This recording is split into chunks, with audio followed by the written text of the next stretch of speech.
Hello and welcome back to the channel. And for anyone who's new to my little corner of YouTube, I'm Strix Firemind. And this is Guild Saga, Vanished Worlds by Ocelot Technologies. A beautiful little gem of a early access game that I discovered. They have a demo, if I can remember to do so and actually get the right link this time. I'll put the link down in the description above my own links. But I'm going to go ahead and start up a normal game. This particular bit that I'm playing and starting right now isn't to be a series, though if anybody wants to see me play this as a series, comment below, let me know, and I will start up a series on it. I've played through the demo a couple of times. I really liked it, so I decided to go ahead and pick up the game. It's a pixel art tactical RPG, so very much my favorite kind of game. I'm going to go ahead and go with long hair on a Volk. The different races here are essentially elf. The Iciran are an insular people preferring to dwell in the obscurity of the shadows, so shadow people. The Volk are essentially Vikings, Nords. The Pales are, well, if you like games like Skyrim and the Elder Scrolls, they're much more like your Imperials. And the Demons are people who are afflicted with some kind of disease or ailment that turns their skin red, and people think that they're cursed by the devil himself. Let's see, Volk, long hair, hair color. I'll go ahead and be like my wife, red hair. And purple eye color. It's just 2 little pixels here. Actually, it looks like it's 4 pixels now. Yeah, it's got the 2 pixels on the bottom and the 2 pixels above.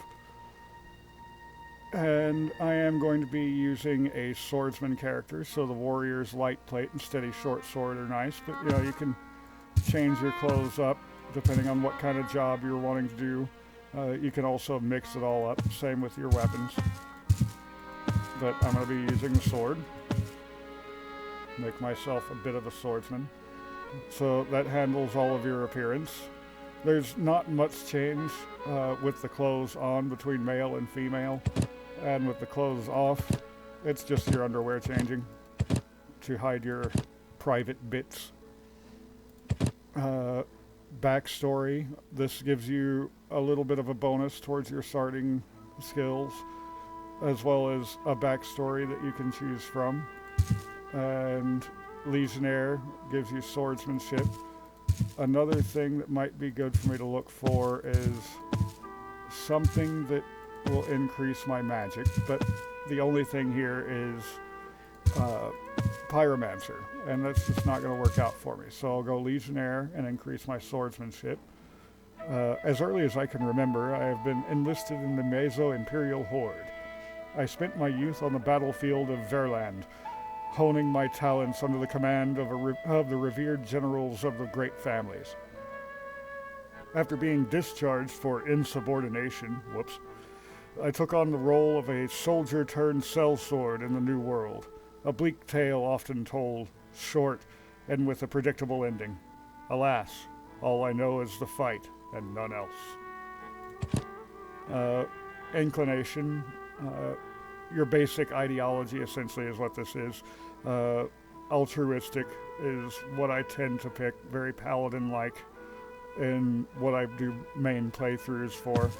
But they also have ambitious, curious, degenerate, devout, greed, loner, neophile, righteous, vengeful, and back to altruistic, which is what I'm going to pick. For my primaries, primarily I'm a swordsman, so I definitely want to raise strength. But as I'm playing, I'm also going to be working on raising intelligence because I'm wanting to add a bit of magic to myself, like I said. Secondary, initiative, constitution, and memory. Constitution is how tough you are. That's definitely what I should go for, being an upfront person right now. Initiative is, of course, the better you are at that, the faster you act in the battle. And memory helps you hold more skills to be used at a time, memorize more skills to be used at a time.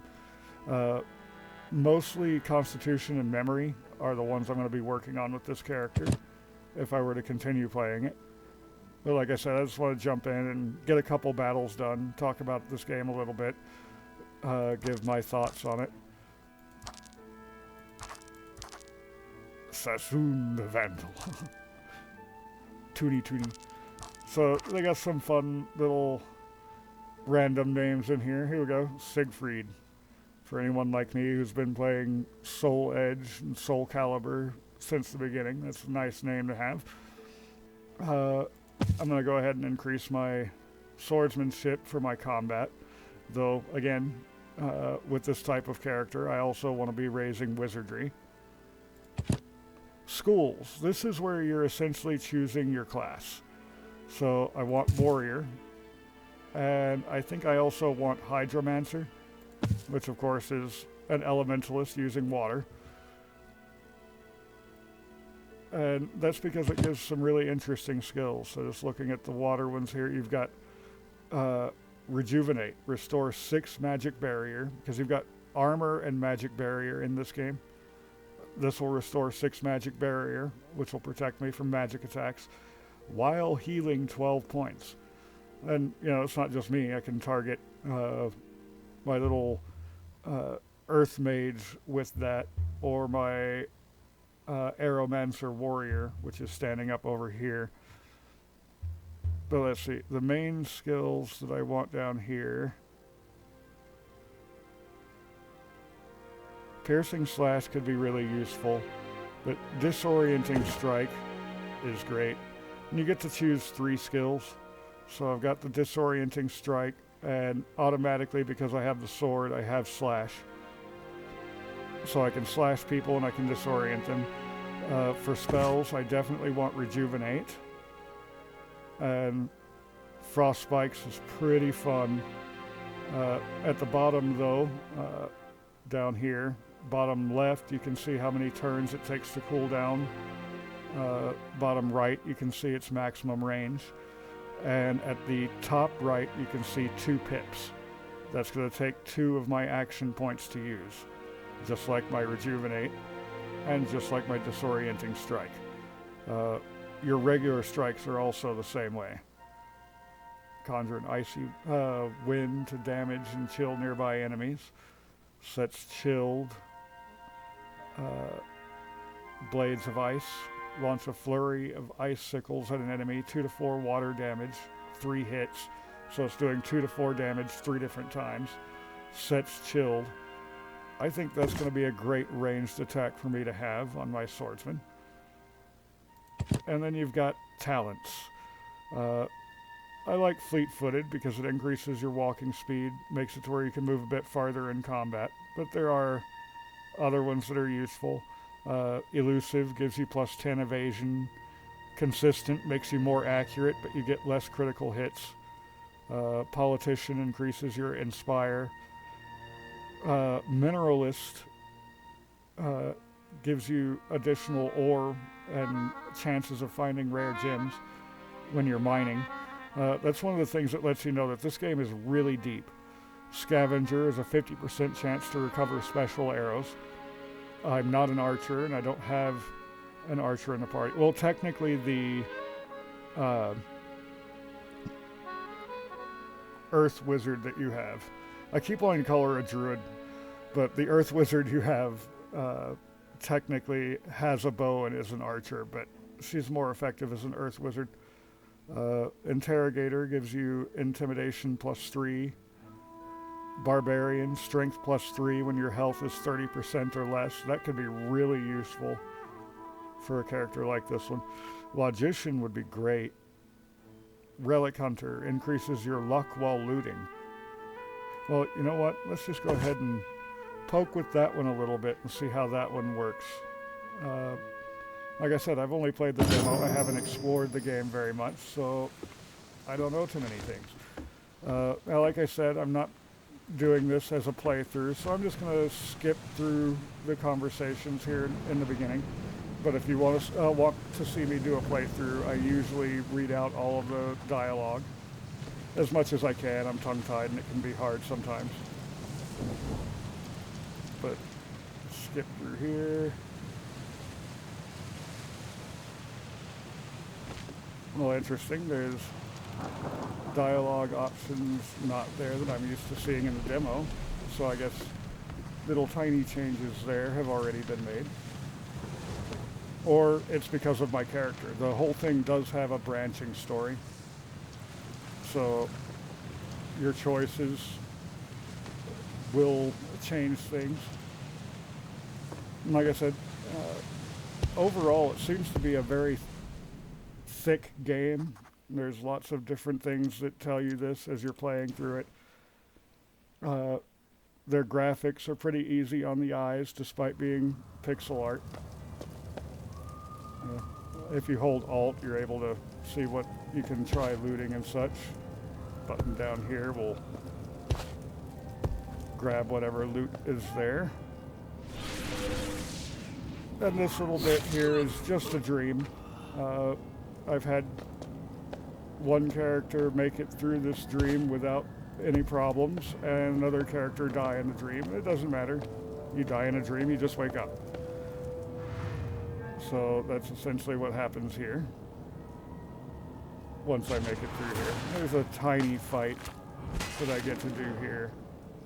But there's a better example of a fight once I get through this, which is why I'm trying to run through pretty quickly.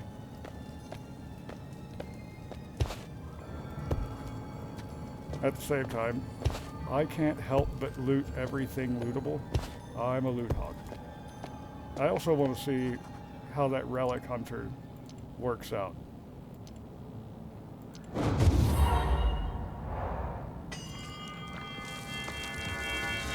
Their pixel art is so pretty there.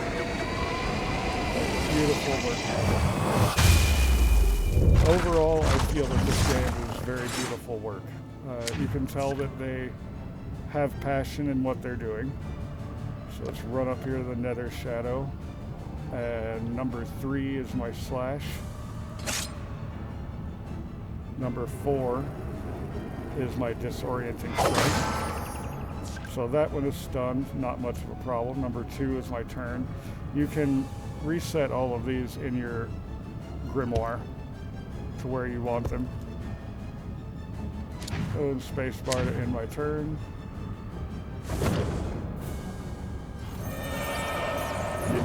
With an Iron Maiden spell, which took away all of my magic barrier. So this is the one I've already been hitting.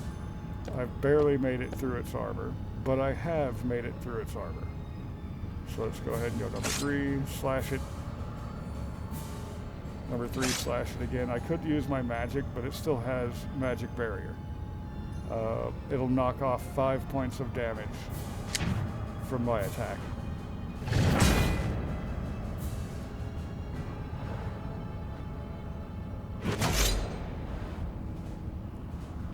And they get the same rules that you do. They have AP and movement points, AP and MP to worry about. Alright, so that's number 5, heal myself. Number 3 to strike this guy. And let's just make them work for it. Back up over here, turn around. And of course, he goes right behind me with a teleport, because that's fair.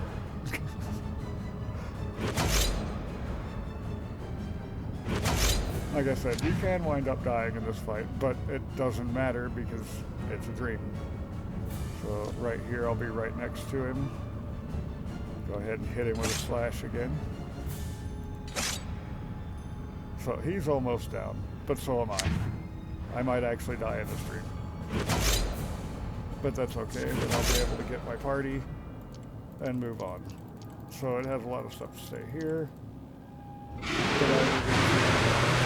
if you guys want to see me doing a playthrough of this. Which I might just go ahead and do a playthrough anyway. It's a really fun game. I'm definitely going to be playing it myself. Question is, am I going to be playing it on camera for everyone else or just playing it myself? So, waking one nightmare into another. Just telling you about the journal.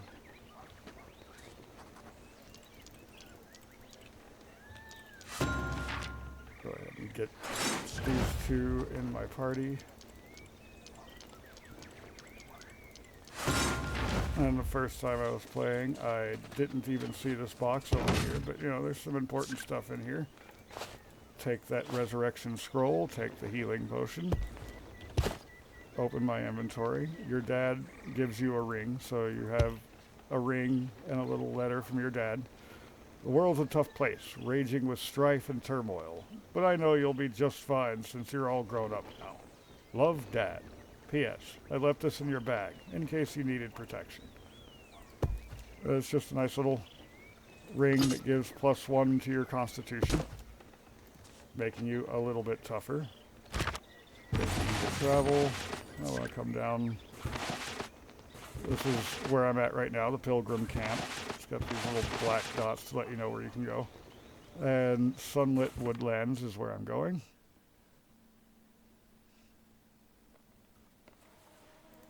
And let's just go this way and get into a nice fight. Not this thing, but this is the thing we're going to be fighting. And a couple of its bee friends. The demo is very much the beginning of the game, so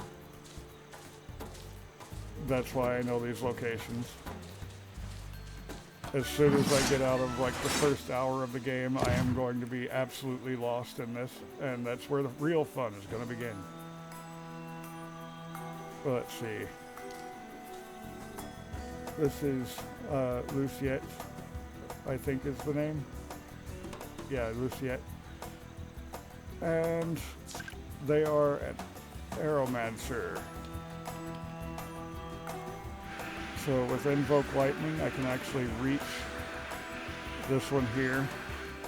I can't with Stormcloud, but that's fine. Invoke Lightning does more damage anyway. So use the Invoke Lightning skill, strike that one a few times. And now I have 1 action point left over. And the perfect skill to use for that, Sheath in Wind. Grant your weapon additional air damage for 3 turns. So get that done. Makes his sword glow, looks nice.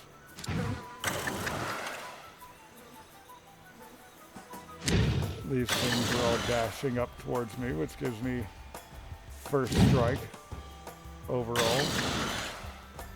It's a bad move on their part. Okay, so that would cost 4 movement points, which I don't have. I only have 3, but I can come over here and be able to hit the baby Rek'Site. But let's see, the Rek'Sites have 8 armor and 2 magic barriers. So let's go ahead and actually hit him with that and then disorient him. And go ahead and turn downward so that I'll be hit from the side more likely than the back.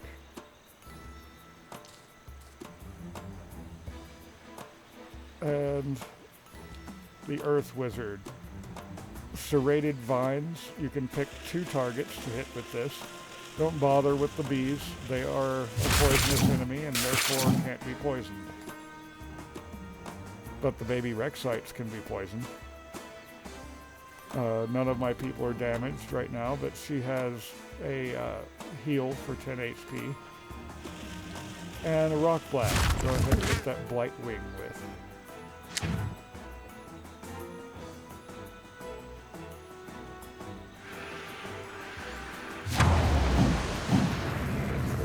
Go ahead and use my Storm Cloud on that Rek'Site and slashed it. I think he's alright there for now. These things are going to fly around and poison me because they're Not very nice. Where's bug repellent when you need it?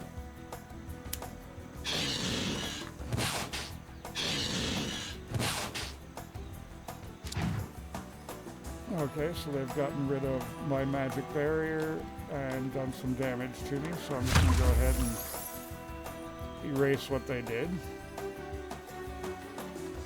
And slash that one because it's done. And hold my position.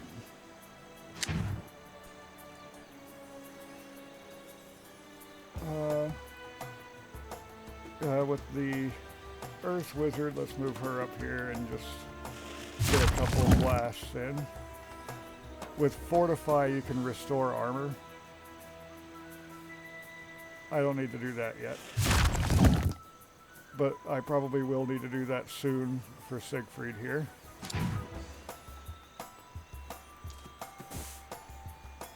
Oh, okay. So this water isn't water. That's some kind of poisoned muck. Oh, good to know. I hadn't stepped in that before, so I just had no clue.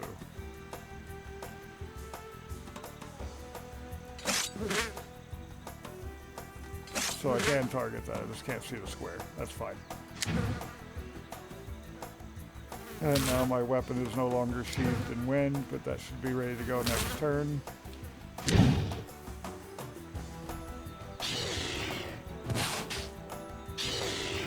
Alright, now Siegfried needs his armor restored.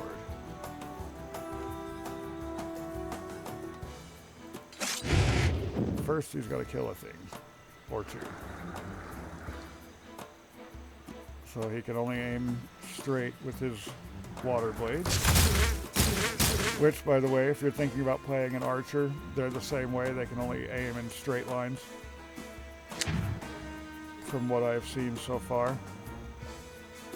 Now, I won't be able to actually hit them from this angle. But I can fortify,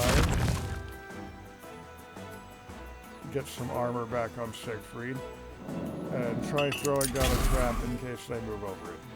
I'm not sure that'll work though because they're flyers.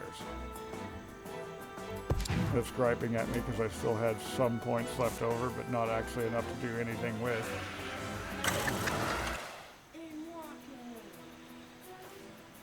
Oh, I just dashed with him by accident, so I hit 2 instead of 1.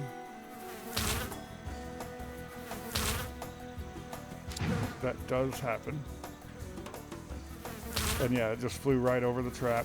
So the trap does not work on flyers. The more you know.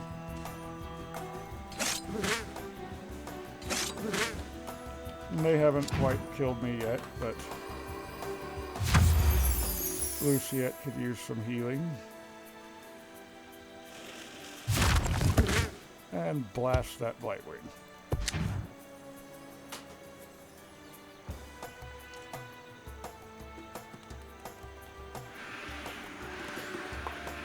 Both of these are injured. With the amount of damage I'm laying down, let's hit that one first. He only had 1 AP left. But that's why it was asking me if I was sure. That being said, it holds over your AP from one turn to the next. If you don't use all of it, you can use some next time. There we go. Like, she only has 4, but because she had 1 left over, now she has 5. That being said, she has nothing to use for it other than that basic rock blast. And narrator telling me about some things. But yeah, this is just a little bit about the game here.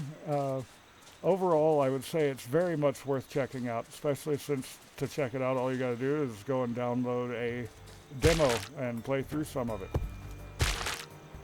Great game. Good job, Ocelot Technologies, on building this, and I hope that you continue, and I'm going to see a lot more of this game. If you enjoyed today's video, go ahead and hit the like button down below, and if you want to see more of what I'm getting up to in the future, there's always the subscribe button. See you next time.